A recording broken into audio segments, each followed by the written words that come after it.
بسم الله الرحمن الرحيم.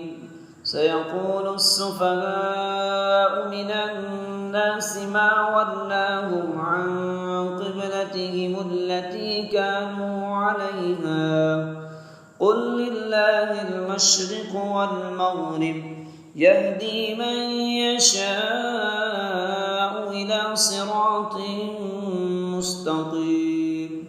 وكذلك جعلناكم أمة وسطا لتكونوا شهداء على الناس ويكون الرسول عليكم شهيدا. وما جعلنا القبلة التي كنت عليها إلا لنعلم من يتبع الرسول ممن ينقلب على عقبيه وإن كانت لكبيرة إلا على الذين هدى الله وما كان الله ليضيع إيمانكم إن الله بالناس لرءوف رحيم.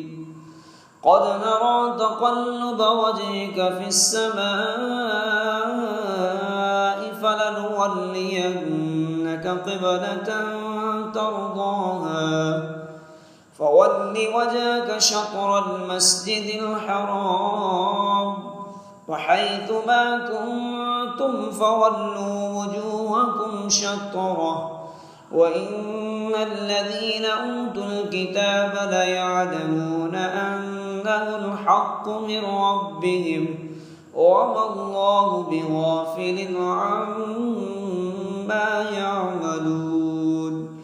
ولئن أتيت الذين أوتوا الكتاب بكل آية ما تبعوا قبلتك وما أنت بتابع قبلتهم وما بعدهم بتابع قبلة بعد ولئن اتبعت أهواءهم من بعد ما جاءك من العلم إنك إذا لمن الظالمين.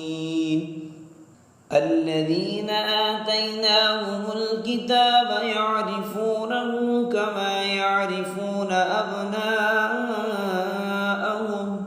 وإن فريقا منهم ليكتمون الحق وهم يعلمون.